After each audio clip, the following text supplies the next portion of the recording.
नमस्कार दोस्तों, आपका हमारे YouTube चैनल द एजुकेशन पर स्वागत है। आज के इस सेशन में हम हिंदी व्याकरण संबंधित महत्वपूर्ण प्रश्नों को हल करेंगे, जो 2023 के सभी भर्ती परीक्षाओं के दृष्टिकोण से बेहद उपयोगी क्लास होगी। तो चलिए प्रश्नों की शुरुआत करते हैं। पहला प्रश्न है, निम्नलिखित में से गुणवाचक विशेषण नहीं पूछा है। भावुक नहीं है कि कमजोर नहीं है कि गुस्सैल नहीं है कि नकल नहीं है। तो आदमी पर प्रयोग करके देख लीजिए। इसका ट्रिक यही है कि किसी पर प्रयोग करके देख लीजिए, इसमें से कौन सा गुण, किसी भी मनुष्य का गुण ही उसका गुणवाचक विशेषण होता है। अब भावुक क्या है? भावुक एक मनुष्य का गुण है। भावुक आदमी होता है, कमजोर भी आदमी होता है, गुस्सैल भी आदमी होता है, लेकिन नकल आदमी नहीं होता है। नकलची होता तब होता है नकलची आदमी, लेकिन नकल है। नकल क्या है? एक जातिवाचक संज्ञा है। तो option number D right answer. Option number D right answer. Question number तीसरा है, परिमाण विशेषण किस वाक्य में नहीं है? परिमाण, 4 ट्रक बजरी आएगी, कुछ तेल यहीं बिखर गया, कुछ लड़के आए थे, मैंने 10 कटोरी चावल खरीदा। तो जहाँ पे नाप तौल की बात हो, और वह ध्यान रखिएगा वस्तुएं हो, नाप तौल के बाद में मनुष्य नहीं आएंगे। किसी वस्तुओं का नाप तौल होता है, मनुष्यों का नहीं। तो इसमें से देखिए, 4 ट्रक बजरी आएगी तो 4 ट्रक में भर के आएगी, तो ये भी नाप तौल है। ये नहीं कि 1 कुंटल आएगी कि 2 कुंटल, 2 कुंटल 1 कुंटल रहता तो ये भी परिमाण के अंतर्गत आएगा। कुछ तेल यहीं बिखर गया, कुछ तेल क्या है? एक वस्तु है, ये भी परिमाण के अंतर्गत आएगा। मैंने 10 कटोरी चावल खरीदा, तो यह भी परिमाण के अंतर्गत आएगा। तो यह तीनों तो राइट है, लेकिन कुछ लड़के यहीं आए थे, तो कुछ लड़के आए थे, कुछ लड़के क्या होगा? अनिश्चय संख्यावाचक विशेषण, परिमाण नहीं है। अनिश्चय संख्यावाचक विशेषण है। अनिश्चय संख्यावाचक विशेषण है। संख्यावाचक विशेषण है, जबकि यह परिमाणवाचक विशेषण है। परिमाणवाचक विशेषण के भी 2 भेद होते हैं, एक निश्चय परिमाणवाचक विशेषण और निश्चय परिमाणवाचक विशेषण, और एक होता है अनिश्चय परिमाणवाचक विशेषण। अनिश्चय परिमाणवाचक विशेषण, तो अगर 4 ट्रक बजड़ी है, वहीं पे कहता कि 4 कुंटल बजड़ी आएगी, तो यह निश्चय परिमाणवाचक विशेषण के अंतर्गत आएगा। लेकिन इसमें भी यह तीनों अनिश्चय परिमाण, यही 10 कटोरी चावल ना करके 10 किलो का आता, तो यह अनिश्चय परिमाणवाचक विशेषण निश्चय परिमाणवाचक विशेषण हो जाता।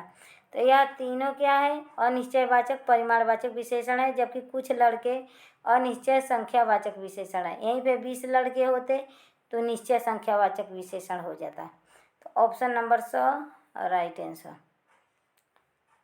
क्वेश्चन नंबर तीसरा है, किस वाक्य में सार्वनामिक विशेषण नहीं है? जो विशेषण सर्वनाम के द्वारा जो विशेषण न बना हो, तो उसमें से कौन सा नहीं है? तो सार्वनामिक विशेषण, जो लड़का पढ़ रहा है मेरा भाई है, तो मेरा भाई है, वह लड़का क्या है? मेरा भाई है। तो लड़के की विशेषता क्या है? मेरा, तो सर्वनामिक विशेषण हो गया। यह पुस्तक बहुत कठिन है, तब यह पुस्तक, तो यह क्या है? सर्वनामिक विशेषण है। उसका कंधा मजबूत है, किसका कंधा मजबूत है? तो उसका कंधा मजबूत है, तो कंधे की विशेषता, कंधे के आगे सर्वनाम आ गया, तो यह भी सर्वनामिक विशेषण है। लेकिन जो पढ़ेगा सो सफल होगा, जैसा करोगे वैसा भरोगे, तो जो सो क्या है? संबंधवाचक विशेषण है। तो यह संबंधवाचक विशेषण है, न कि सार्वनामिक विशेषण है। तो option number C right answer. Question number 4 है, पंचवटी में निम्न में से कौन सा समास है? पंचवटी में कौन सा समास है? कर्मधारय समास है कि द्वंद्व समास है कि बहुव्रीहि समास है कि द्विगु समास है? पंचवटी में कौन सा समास है? तो 5 वटों का समाहार रहेगा तो द्विगु रहेगा, लेकिन 5 वटों का स्थान पंचवटी, 5 जहाँ वटु है तो 5 वटों का स्थान, तो यह किसी स्थान के बारे में बात कर रहा है। और वहीं पे अगर बहुव्रीहि नहीं रहता, वैसे राइट आंसर बहुव्रीहि है, लेकिन बहुव्रीहि नहीं रहता तो यह द्विगु के अंतर्गत आता, यह द्विगु के अंतर्गत आता है। लेकिन यहाँ पे बहुव्रीहि समास है तो यह बहुव्रीहि समास है कि 5 वटों का स्थान। अब वहीं पे इस अगर बहुव्रीहि नहीं रहता तो पंचवटी, 5 वटों का समाहार, तो समाहारे द्विगु, समाहार रहता, समाहारे द्विगु, इसको समाहार भी बन जाएगा, समाहार भी बन जाएगा, तो यह द्विगु होता है। लेकिन यहाँ पे बहुव्रीहि है तो 5 वटों का स्थान, तो पंचवटी। तो option number C right answer.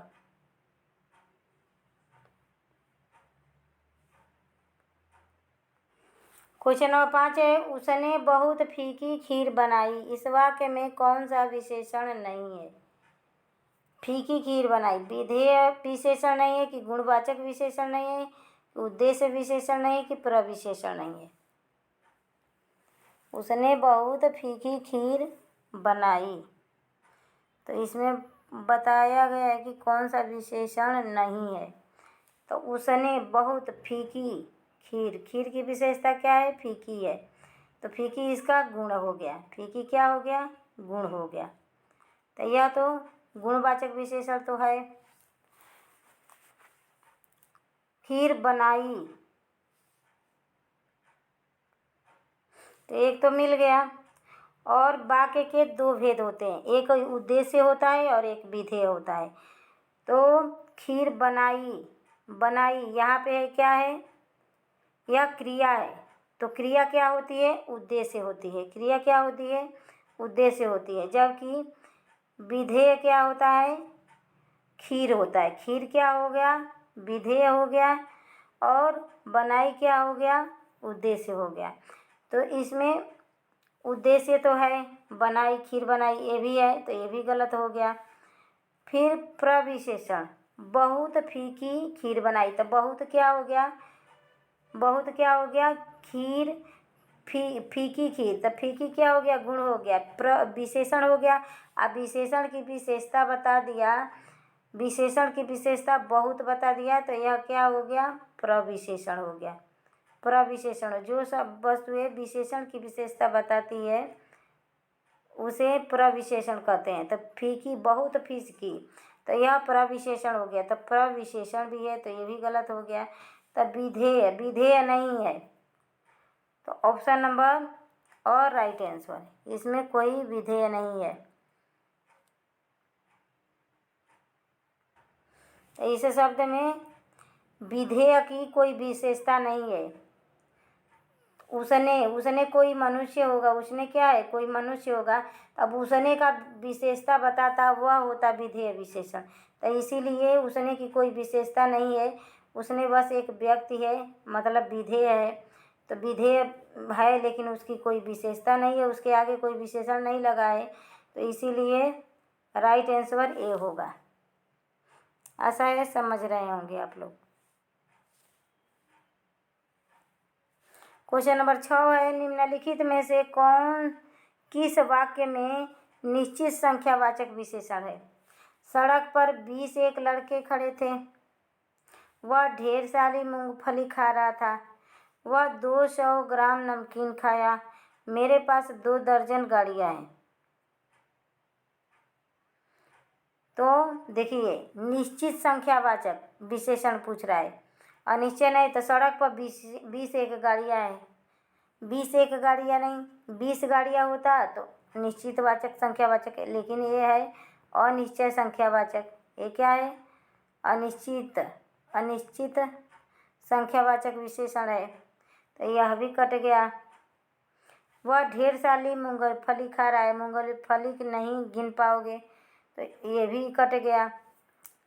अब वह 200 ग्राम नमकीन खा रहा था, वह क्या है? 200 ग्राम नमकीन खा रहा था, तो नमकीन को 200 ग्राम तो ठीक है, लेकिन इसको गिन नहीं पाओगे, तो यह भी अनिश्चयवाचक संख्यावाचक हो गया। लेकिन मेरे पास 2 दर्जन गाड़ियाँ हैं, तो 2 दर्जन में कितने होते हैं? 1 दर्जन में 12, तो 2 दर्जन में 24 होते हैं, तो 24 समझ लोगे कि उसके पास 24 गाड़ियाँ हैं, वो कह दिए, तो यह क्या है? अनिश्चय, निश्चितवाचक संख्यावाचक विशेषण है। निश्चित संख्यावाचक विशेषण है क्योंकि यह एक संख्या निर्धारित हो गया है। तो जिस वाक्य में संख्या निर्धारित हो जाए कि वह कितना है तो वहाँ पे निश्चितवाचक संख्यावाचक विशेषण होता है, और जिसमें संख्या निर्धारित ना हो, परिमाण हो, वहाँ पे अनिश्चयवाचक संख्यावाचक विशेषण होता है। तो option number D right answer.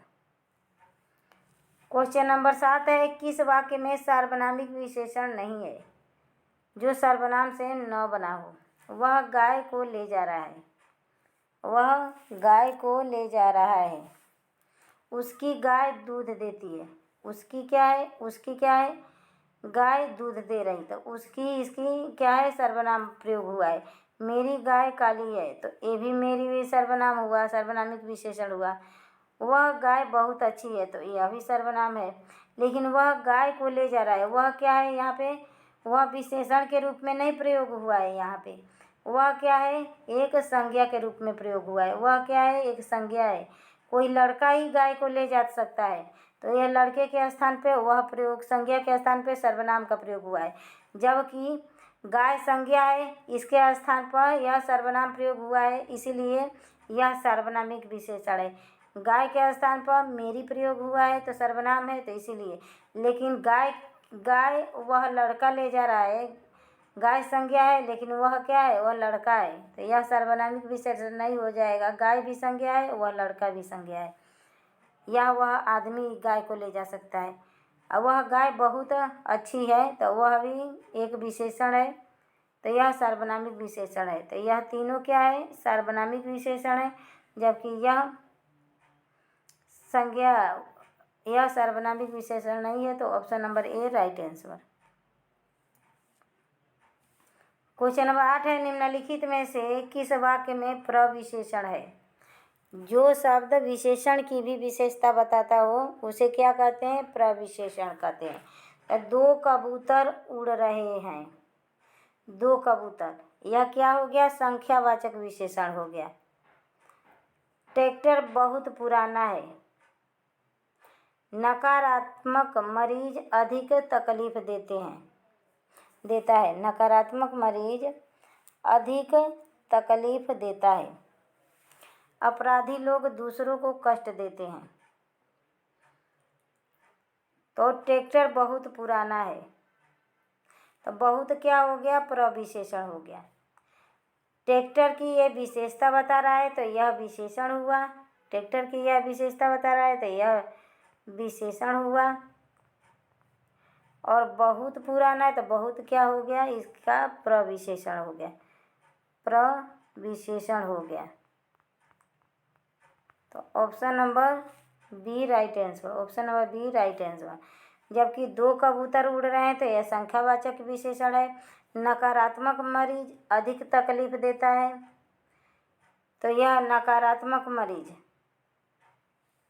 तो इसमें भी नहीं है। अपराधी लोग दूसरों को कष्ट देते हैं, यह भी गलत है। तो option number B right answer. Question number 9 है, निम्नलिखित में से गुणवाचक विशेषण कौन सा है। गुणवाचक विशेषण कौन सा नहीं है, नहीं पूछा है, नहीं पर विशेष फोकस कीजिएगा। होशियार नहीं है गुणवाचक विशेषण, झूठा नहीं है कि दुगुना नहीं है कि विद्वान नहीं है। तो देखिए यहाँ पे आदमी लगा लीजिए, आदमी या मनुष्य या लड़का कुछ भी लगा लीजिए और उसका देख लीजिए, उस पर प्रयोग करके, तो आपको पता चल जाएगा कि यह आदमी के होशियार आदमी, होशियार आदमी, आदमी की विशेषता बता रहे थे, यह गुणवाचक विशेषण है। झूठा आदमी, यह भी गुणवाचक विशेषण है। विद्वान आदमी, यह भी गुणवाचक विशेषण है। लेकिन दुगुना नहीं होता है, दुगुना तिगुना, ये क्या है, क्रमवाचक विशेषण है। ये क्या है, दो गुना तिगुना, यह क्या है, क्रमवाचक विशेषण है, क्रमवाचक विशेषण है। तो option number C right answer. Question number 10 है, निम्नलिखित वाक्यों में से किस वाक्य में प्रविशेषण नहीं है। प्रविशेषण नहीं है पूछा है, नहीं है, नहीं पर विशेष फोकस कीजिएगा। मेरा भाई बहुत बलवान है, तो बहुत है, तो इसमें तो है प्रविशेषण। यहाँ लगभग 20 लोग रहते हैं, यह बहुत ईमानदार है। तो बहुत क्या है? बहुत। यह क्या है? कोई। यह बहुत ईमानदार लड़की है। तो लड़की की विशेषता क्या है? ईमानदार। और ईमानदार की विशेषता क्या है? बहुत। तो बहुत क्या हो गया? प्रविशेषण हो गया, तो ये भी कट गया। वह अब बिल्कुल ठीक है। वह अब बिल्कुल ठीक है। यही दो कन्फ्यूजन में लग रहा है। बताइए फटाफट कमेंट बॉक्स में आंसर दीजिए कि क्या होगा।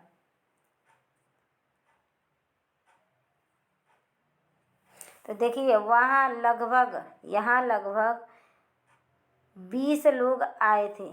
तो 20 क्या है? संख्यावाचक विशेषण हो गया। 20 की विशेषता क्या बता रहा है? लगभग। तो लगभग क्या हो गया? प्रविशेषण हो गया। लगभग क्या हो गया? प्रविशेषण हो गया। बहुत भी प्रविशेषण, ये भी प्रविशेषण। तो option number D right answer. वह अब बिल्कुल ठीक है। वह अब बिल्कुल ठीक है। तो option number D right answer. Question number 10 का option number D right answer. Question number 11 है, निम्नलिखित में से संख्यावाचक विशेषण किस वाक्य में है? उसे 20 किलो केले दे दो। तो केले दर्जन में मिलता है, न कि किलो में मिलता है। किलो में नहीं ना मिलता है। यहाँ 10 ट्रक बजरी डलवा दो। तो ड्रग्स तक कुंटल की बात की नहीं है कि कितने कुंटल, 10 ट्रक बस कह दिया है। तो यह भी संख्यावाचक विशेषण नहीं है, ये भी अनिश्चय संख्यावाचक है। इस चौथे लड़के को यहाँ बिठाओ। इस चौथे लड़के को यहाँ बिठाओ। तो चौथा क्या है? 4 क्या है? एक संख्या है। 4 क्या है? एक संख्या है। भोगने का आधा दूध तो बिखर गया। भगोने रहेगा। भगोने का आधा दूध बिखर गया। तो यह भी अनिश्चयवाचक संख्यावाचक विशेषण है, लेकिन यहाँ संख्यावाचक विशेषण पूछ रहा है। तो ऑप्शन नंबर 100 राइट आंसर। चौथे बालक को यहाँ लाओ। तो 4 क्या है? एक संख्या है। क्वेश्चन नंबर 12 है, नरेश 2 घंटे से कमरे में सो रहा है। वाक्य में क्रिया का भेद है, कौन सा भेद है? सकर्मक है कि अकर्मक है कि द्विकर्मक है कि प्रेरणार्थक है? तो जब किसी क्रिया में कर्म मौजूद न हो तो वहाँ पे अकर्मक क्रिया होती है, और जब कर्म मौजूद हो तो वहाँ पे सकर्मक हो। हाँ, तो नरेश कमरे में 2 घंटे से सो रहा है। तो क्या सो रहा है? क्रिया से प्रश्न करो, क्या सो रहा है? तो कुछ नहीं, कुछ आंसर नहीं आ रहा है, बस सो रहा है। तो यह क्या है? अकर्म नकारात्मक। जहाँ पे जिस वाक्य में नकारात्मक शब्द दिखे वहाँ पे अकर्मक क्रिया होती है। यहाँ पे कर्म मौजूद नहीं है तो अकर्मक क्रिया। Option number B right answer. Question number 13 है, निम्नलिखित में से नाम धातु क्रिया का उदाहरण नहीं है। नहीं पूछा है नाम धातु। नाम धातु क्या होता है? जो संज्ञा सर्वनाम और विशेषण से बने हो, जो संज्ञा और सर्वनाम विशेषण से जो क्रिया बनी हो उसे नाम धातु क्रिया कहते हैं। क्वेश्चन नंबर 13 का आंसर दीजिए। सेठ ने मकान हथियाया। सेठ ने क्या किया? मकान हथियाया। वह खाना खाते ही सो गया। मुझ पर दृश्य फिल्माया। लड़की बतियाई। तो देखिए हाथ से, या हाथ है, हाथ क्या है? संज्ञा है। तो जो क्रिया संज्ञा सर्वनाम और विशेषण से बनी हो उसे नाम धातु क्रिया कहते हैं। तो देखिए हाथ से क्या हो गया? हथियाया। हाथ से क्या हो गया? हथियाया। तो हाथ क्या है? एक संज्ञा है। किसी भी वस्तु के नाम को संज्ञा कहते हैं। तो हाथ क्या है? नाम है किसी का। तो हाथ क्या है? हाथ से हथियाना बना है। तो यहाँ पे है नाम धातु क्रिया। मुझ पर दृश्य फिल्माया गया। तो फिल्म क्या है? फिल्म क्या है? एक संज्ञा है। तो फिल्म से फिल्माया बना है। अब बात क्या है?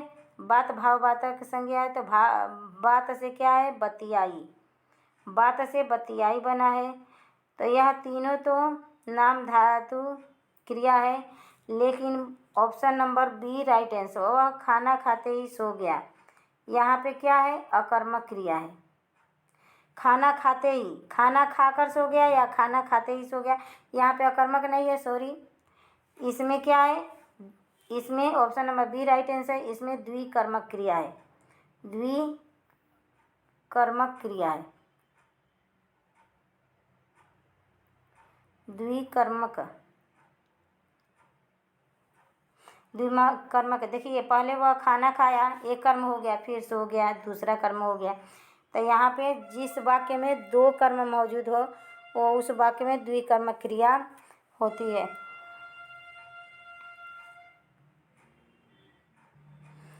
क्वेश्चन नंबर 14 है, निम्नलिखित वाक्यों में से किस में अकर्मक क्रिया प्रयुक्त हुई है। अकर्मक क्रिया, जिस वाक्य में कर्म न मौजूद हो वहाँ पे क्या होता है, अकर्मक क्रिया।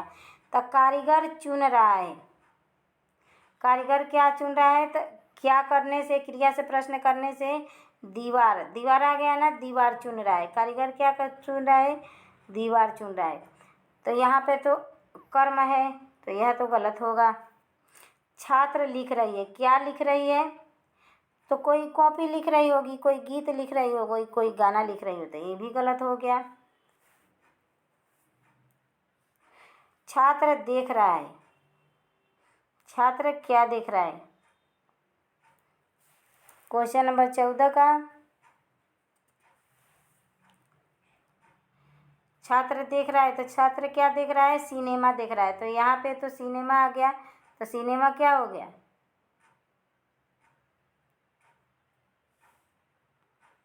रुक जाइए गड़बड़ लग रहा है। कारीगर की क्या चुन रहा है, तो दीवार चुन रहा है। छात्र लिख रही है, तो क्या लिख रही है, गीत लिख रही है। छात्र देख रहा है, तो क्या देख रहा है, वह कुछ भी देख रहा है, बस देखे जा रहा है, तो इसमें भी अकर्मक क्रिया होगी।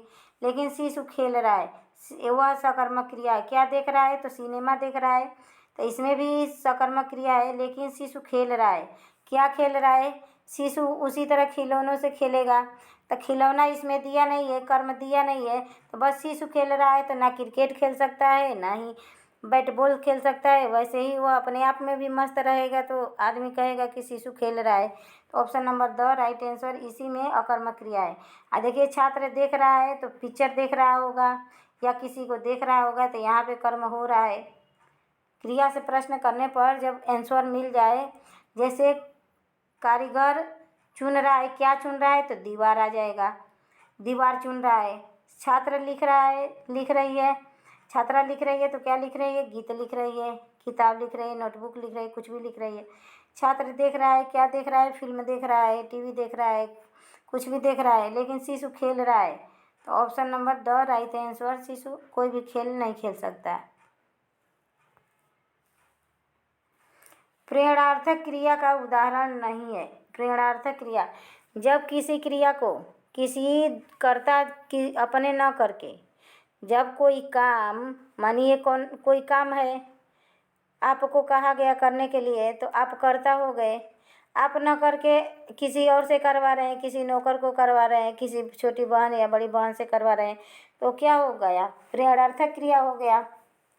तो जब अपना कार्य अपने न करके, खुद न करके किसी और से करवाओ, तो वहाँ पे प्रेरणार्थक क्रिया हो जाएगा। तो देखिए नरेश ने भाई से बाल कटवाए, नाई से बाल कटवाए, नरेश ने नाई से बाल कटवाए, तो यहाँ पे कर्म दिख रहा है, प्रेरणा दे रहा है नाई को प्रेरणा दे रहा है, तो यहाँ पे प्रेरणार्थक क्रिया है, नहीं पूछा है। क्वेश्चन नंबर 15 का आंसर दीजिए। माँ ने बच्चे को रोकने के लिए प्रेरित किया। मोहन ने माली से दूब कटवाई, दूब या घास कटवाई, तो यह तो मोहन ने माली को आज्ञा दिया, तो यहाँ पर प्रेरणार्थक क्रिया है, तो ये भी कट गया। अब सुनीता ने अर्चना से पत्र लिखवाया, खुद न पत्र लिख के अर्चना से लिखवाई, तो यह भी प्रेरणार्थक क्रिया है। लेकिन माँ ने बच्चे को रोकने के लिए प्रेरित किया, तो यहाँ प्रेरणार्थक क्रिया है, यहाँ प्रेरणार्थक क्रिया नहीं है। माँ ने बच्चों को रोकने के लिए प्रेरित किया, तो यहाँ पे प्रेरित किया है, न कि कोई काम करवाया है। तो इसीलिए ऑप्शन नंबर ब राइट आंसर, ऑप्शन नंबर ब राइट आंसर।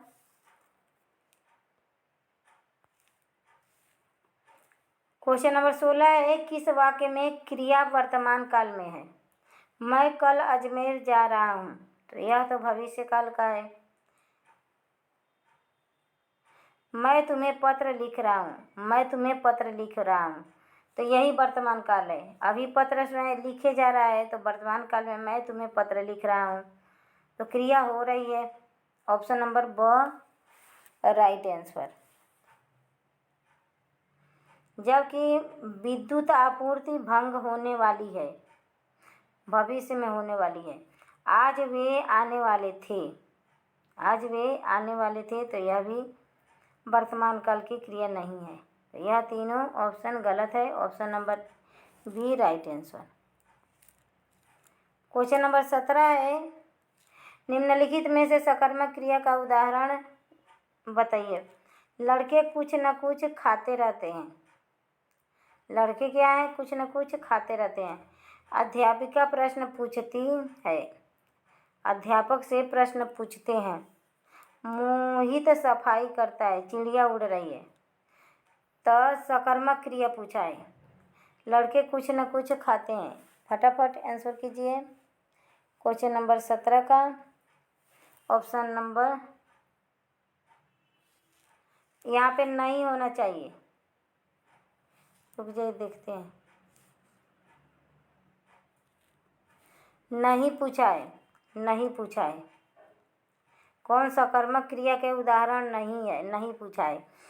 तो चिड़िया उड़ रही है, क्या उड़ रही है? तो उड़ रही है ऐसे ही है। तो उड़ना, दौड़ना, रोना, ये सब अकर्मक क्रिया के अंतर्गत आती है, तो इसीलिए इसमें सकर्म मौजूद नहीं है। मोहित क्या कर रहा है? तो सफाई कर रहा है, कर्म मौजूद है, तो सकर्मक क्रिया है। अध्यापक प्रश्न पूछ रहा है, तो कर्म मौजूद है, सकर्मक क्रिया है। लड़के कुछ न कुछ खाते हैं, तो क्या खाते हैं? कुछ ही भी खा सकते हैं, खाना खा सकते हैं, रोटी खा सकते हैं, नमकीन खा सकते हैं, तो यह भी कर्म मौजूद है। लेकिन चिड़िया उड़ रही है, इसमें कर्म मौजूद नहीं है, अकर्मक क्रिया है। यह सकर्मक क्रिया पूछा है कि नहीं है। Option number D right answer. Question number 18 है, अपूर्ण क्रिया का उदाहरण दीजिए। जो क्रिया समाप्त न हुई हो उसे पूर्ण नहीं हुई हो या समाप्त नहीं हुई हो उसे अपूर्ण क्रिया कहते हैं। अजीत विद्वान है। मोहन ने माली से दूब कटवाई, तो यह क्रिया पूर्ण हो गई है। बच्चे दूध पीकर सो गए, यह भी पूर्ण हो गई क्रिया। दीक्षा लिखा करती होगी, तो यह तो संदिग्ध भूतकाल होगा। लेकिन अजीत विद्वान है, यह एक अपूर्ण क्रिया है। वह हमेशा विद्वान ही रहेगा, कभी पूर्ण नहीं होगा, तो इसीलिए यह अपूर्ण क्रिया है। Option number A right answer. Question number 19 है, निम्नलिखित में से संयुक्त क्रिया का उदाहरण नहीं है, नहीं पूछा है। मैं यहाँ रोज आया जाया करता हूँ। दोपहर में लोग सो रहे होते हैं। सुनीता ने अर्चना से पत्र लिखवाया। वह खाना खा चुका होगा, तो यह संयुक्त क्रिया का उदाहरण है। यह तीनों तो संयुक्त क्रिया का उदाहरण है। लेकिन सुनीता अर्चना से पत्र लिखवाया यह संयुक्त क्रिया नहीं है। यह क्या है? प्रेरणार्थक क्रिया है। सुनीता ने अर्चना से पत्र लिखवाया, ये क्या है? संयुक्त क्रिया न होके प्रेरणार्थक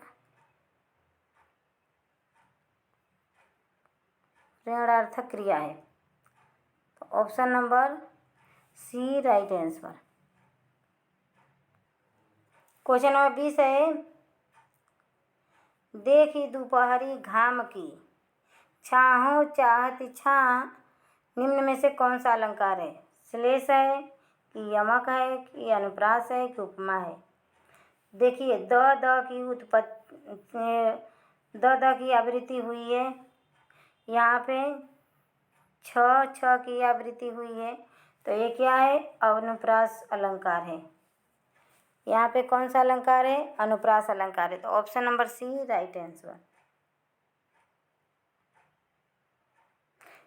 श्लेष अलंकार में अर्थ चिपका हुआ होता है, ये कई शब्द के कई सारे अर्थ निकलते हैं। यमक अलंकार में दो शब्द एक ही जैसे प्रयोग होते हैं लेकिन उनका अर्थ अलग अलग होता है, जैसे कनक कनक थे सगुनी, तो वहाँ पे एक कनक का अर्थ है सोना और एक कनक का अर्थ धतूरा होता है। जैसे कि उपमा अलंकार वह अलंकार होता है जिसमें उपमेय उपमान में तुलना किया जाए, उपमेय का उपमान से तुलना किया जाए, वहाँ पे उपमा अलंकार होता है। तो option number C right answer.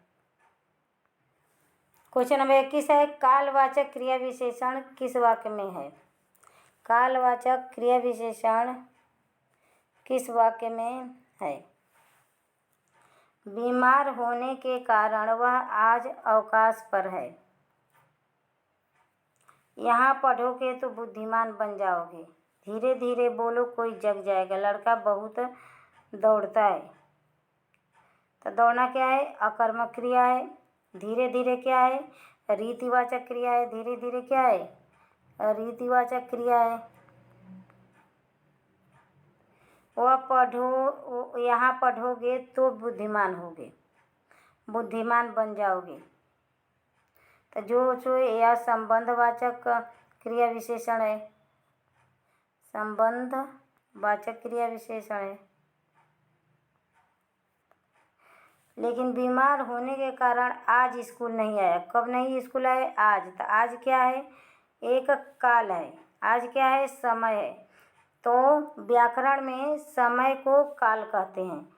तो आज क्या है? समय है। आज कल परसों यह समय के अंतर्गत आता है, तो इसमें कालवाचक विशेषण है, क्रिया विशेषण है। तो option number A right answer. Question number 22 है, किस वाक्य में परिमाणवाचक क्रिया विशेषण है? परिमाणवाचक नापतोल। क्वेश्चन नंबर 22 का बताइए। सुष्मिता कम पढ़ती है, विपिन जोर से बोलता है, लड़का ऊपर सोता है। तो सोता है यह कर्मक क्रिया है। विपिन जोर से बोलता है, तो जोर से रीतिवाचक क्रिया विशेषण है। वह बहुत पहले जा चुका है, बहुत पहले जा चुका है। सुष्मिता कम पढ़ती है, तो कम क्या है? परिमाण है। कम क्या है? परिमाणक है। Option number A right answer. Sushmita कम पढ़ती है, तो यह परिमाणवाचक क्रिया विशेषण है। क्वेश्चन नंबर 23 है, विपुल इस लाइब्रेरी में रोज 6 घंटे कड़ी मेहनत करके काफ़ी अधिक पढ़ लेता है। उक्त वाक्य में कितने प्रकार के क्रिया विशेषण है? 4 प्रकार के हैं कि 3 प्रकार के कि 2 प्रकार के कि 1 प्रकार के? तो क्वेश्चन नंबर 23 का option number A right answer. 4 प्रकार के क्रिया विशेषण है। विपुल इस लाइब्रेरी में, विपुल इस लाइब्रेरी में रोज 6 घंटे पढ़ता है। कड़ी मेहनत करके 6 घंटे काफ़ी अधिक। ये देखिए रोज 6 घंटे कड़ी 6 और रोज कड़ी और काफ़ी, यह क्या है? 4 प्रकार के क्रिया विशेषण है। Option number A right answer. Question number 24 है, इस वाक्य में निपात है। किस वाक्य में निपात का प्रयोग नहीं हुआ है? नहीं पूछा है। किस वाक्य में निपात का प्रयोग? निपात वह शब्द होते हैं जो किसी वाक्य में प्रयोग होने पर उस वाक्य को बल प्रदान करते हैं। उस वाक्य को बल प्रदान करते हैं, उसे निपात कहते हैं। तो वे आए तक नहीं, तो तक क्या है? एक निपात का प्रयोग हुआ है। तक क्या है? इसमें निपात है, तो यह गलत हो गया। मेरी ओर मत देखो, तो मत क्या है? मेरी ओर देखो। अब मत देखो, तो मत अब प्रयोग हुआ है, तो इसमें क्या है? निपात है। अरे उसे तो आने दो, अरे उसे तो आने दो, उसे तो क्या है निपुष। अरे उसे आने दो, ये तो साधारण वाक्य हो गया। लेकिन अरे उसे तो आने दो, उस वाक्य में बल पड़ गया तो क्या है निपात है, ये भी गलत हो जाएगा। तो वह आप खा लेता है, वह अपने आप खा लेता है। तो निजवाचक सर्वनाम है। तो option number D right answer. Question number 25 है उत्तर अवस्था वाला विशेषण कौन सा है। विशेषण की अवस्थाएं 3 प्रकार की जो होती है। पहले प्रथमावस्था, फिर उत्तरावस्था, फिर तीसरा होता है लास्ट को उत्तमावस्था। तो 3 प्रकार के होते हैं, 3 प्रकार की अवस्थाएं होती है, किसी भी शब्द की होती है। तो सर्वोत्तम है कि अधिकतर है कि सबसे छोटा है कि योग्य है। तो सबसे छोटा प्रथमावस्था है, योग्य है किसी का गुण है, ये दोनों कट जाएगा। सर्वोत्तम क्या है उत्तमावस्था है, सर्वोत्तम क्या है उत्तमावस्था है। जबकि अधिकतर उत्तरावस्था है। अधिकतर क्या है उत्तरावस्था है। देखो अधिक होगा, यहाँ पे समझा दे रही हूँ क्यों यह होगा। पहले अधिक हो गया, अधिक प्रथमावस्था हो गया। 3 अवस्थाएं होती है ना किसी भी शब्द के। अधिक हो गया, फिर यह अधिकतर हो गया, और फिर हो गया अधिकतम, फिर क्या हो गया उत्तमावस्था अधिकतम। तो यह उत्तरावस्था पूछा है। तो option number B right answer. आज का यह सेशन हमारा यहीं समाप्त होता है। आशा है यह प्रश्न आप लोगों को बहुत अच्छे लगेंगे, आपके परीक्षा को उपयोगी लगे यह क्वेश्चन। ज़रूर चैनल को सब्सक्राइब कीजिएगा, लाइक कीजिएगा, अपने दोस्तों में शेयर कीजिएगा, बेल आइकन को भी प्रेस कर दीजिएगा, जिससे रोज़ के क्लास का नोटिफिकेशन आप तक पहुंच सके। नमस्कार दोस्तों, धन्यवाद।